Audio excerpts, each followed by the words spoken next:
You know, I try really hard to be a pretty positive person when I'm doing stuff here on YouTube.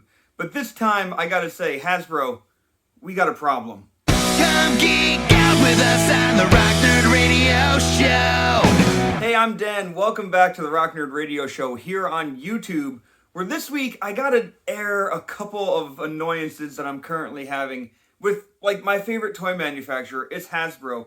And honestly, it's all because of the new Marvel Legends, Madam Hydra, Madam Viper, whatever you want to call her figure. We're going to take a closer look at this figure. And I'm going to talk about some things that kind of piss me off that Hasbro is doing right now. And it's not going to be all negative. There will be some positive stuff in here, but we definitely need to talk about this figure for a little bit. So let's go down and take a closer look at this figure. All right, now as I said at the top of this video, my latest problem that I'm having with Hasbro is with the latest Marvel Legends Madam Hydra or Madam Viper figure, whatever you want to call her. She's not a bad figure, and I do want to stress that I don't think she's a bad figure. But with the recent advances in, especially the female bucks and stuff, I feel like this figure is from a long ago era or something. In fact, I have the old Madam Hydra here. And there are some vast differences. There are some glaring differences between these two figures. You know, noticeably, the old one's got these kind of weird waist joints, where the new one has, you know, the modern, the standard waist joints. They still have the same, you know, chest articulation. Their arms, for the most part, work similarly. The big difference here is that she only has rotation here at the wrist cuff, whereas the new one has it here at the elbow. All right. She has interchangeable hands. She has two guns. This belt on the new one is definitely more substantial than this one. I like the colors on this one a lot more, I have to be honest. While this one, honestly, the colors aren't bad. I just feel like the head was always the biggest drawback on this figure. It is not the prettiest head, and the lack of wrist articulation is definitely a bummer. But overall, like everything else, aside from the few things I just mentioned, are kind of the same. They both have single jointed elbows here, and you know, like they have the pins sticking out, things like that. You know, we've entered a time where they're doing a lot of the pinless figures. They're giving the female figures a lot of the double jointed elbows and stuff, and making them look really good. The head on this isn't my favorite either, but I'll take it because I really did want to update from this one, and she's going to be taking that place. But you know, if I bring in the new Maria Hill or Quake figure, and I'll bring in Maria Hill because I ended up getting two, one for Maria Hill and one for Quake. You know, here's Maria Hill with double jointed elbows. You know, she has the rotation of the arm right up here and not at the elbow. She has multiple interchangeable fists. She has pegless knees, you know, that bend beautifully. You know, like they look great when you bend them up and stuff. I like that they have the integrated straps on the figure, so aside from the belt, nothing is really loose. And, you know, yeah, of course, the waist articulation is still, you know, there in the chest. That's fine.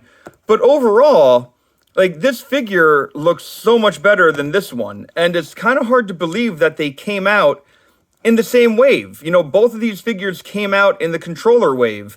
And although I like the Maria Hill, I will admit that Quake looks a little more intense, especially because of these gauntlets here that they do come off. So you know, if you get multiple, you can have a Daisy with the gauntlets on. You can have Maria Hill. If you buy a lot, you can just have a female shield agent by sticking any kind of female head on here. But this figure just looks, in my opinion, 100 times better than this one because of the noticeable ball joints and the elbow articulation here. It's something that I question why they do this. You know, if you're going to have a beautifully well-done figure in the wave like Quake, you know, why not make sure all the female figures in the wave are up to the same kind of standards? It seems weird to me. You know, I don't know what their market or what their tooling budget looks like. I know that is a thing. There are better people than me who can explain it to you on YouTube. But I really do wonder why, like, this character who we've needed an update for so long kind of got the short end of the stick, whereas this one didn't. Like, it almost seems unfair, and it kind of bothers me. The wave overall is pretty good. I have the whole thing in my collection at the moment, with the exception of Blue Marvel. He's the only one who I didn't get, but I do have the Build-A-Figure piece coming on the way. And like, a character like Speedball looks pretty cool. Again, though, like, has pegs. Like, why can't we just switch to all pegless now? It seems very strange to me that we're getting these waves of figures where there will be pegless characters and there will be characters full of the peg holes. It seems odd. I like Speedball. He could have done with some effects, in my opinion, like those like bouncy Speedball effects that he was seen in the comics. I know Can of Beams makes some great ones, which I might pick up. I have the Thor in my possession, and I really like this Thor. But again, like, Thor is, as far as I can tell, pegless. Now, I don't know if the armor bits are just covering it up, but because of the costume, I feel like his articulation is a little bit inhibited. But I really like the Donny Cates Thor run, so I was happy to add him to my collection. He's going to go near Galactus once the HasLab Galactus comes. And then we have US Agent, who, again, like, great new, I don't want to say new buck, but an updated one compared to the, the Heroes, Epic Heroes Wave one. Like, this one looks good, but he's a little small. I like how they still have, like, the same kind of similar angry face. This is on the Bucky Cap body. This is on a larger body. Is it the newer Captain America? I'm not entirely sure if we've seen this buck before. We probably have, and by all means, correct me in the comments.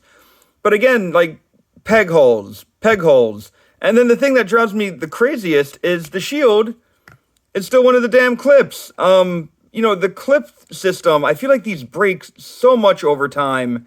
And like, yeah, if this character does have like alternate hands where you can hold stuff, so you can make him hold the shield. You can always do like the whole backpack thing. But yeah, like I feel like just give us straps for the characters. Give us like hard plastic straps that can fit over. I also don't love this shield, if I'm being honest, for US Agent.